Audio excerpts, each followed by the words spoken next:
রাধে রাধে। আমাদের প্রভু শ্রীকৃষ্ণকে ভালোবাসতে গেলে অবশ্যই তার সঙ্গে সম্পর্ক স্থাপন করতে হবে।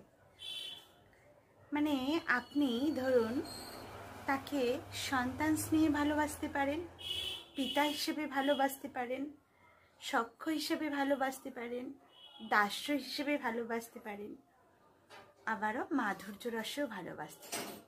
শান্ত, দাস্য, সখ্য, বাৎসল্য এবং মধুর, এই পাঁচটি রসের যে কোনো না যে কোনো একটি অবশ্যই দরকার।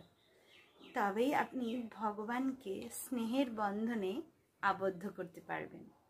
যেমন ধরুন যশোদা মা ভগবানকে বাৎসল্য রূপে কিন্তু বেঁধেছিলেন। তার ভক্তির ডোরে তিনি ভগবানকে স্নেহের বন্ধনে, ভক্তির বন্ধনে তিনি আবদ্ধ করেছিলেন। এরকমই অনেক শাস্ত্রে বর্ণনা আছে যে ভগবানকে ভালোবাসতে গেলে সবার প্রথম সম্পর্ক স্থাপন করতে হবে।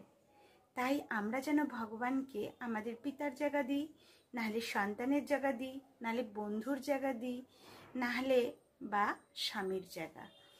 ভগবানকে সবই দেওয়া যায়।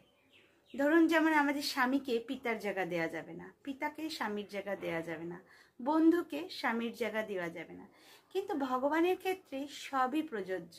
ভগবানকে সব জায়গাটাই আপনি দিতে পারবেন। তাই ভালোবাসতে গেলে আগে ভগবানের সঙ্গে সম্পর্ক স্থাপন করুন। তবেই না সেটা মজবুত হবে, গাঢ়তর হবে। তবেই না আপনি আপনার হৃদয়ের কথা আপনার কাছের মানুষের সঙ্গে বলতে পারবেন। নাহলে দূরত্ব থাকলে কোনো কথাই আপনি বলে উঠতে পারবেন না, আর তিনিও কোনো কথা শ্রবণ করতে পারবেন না।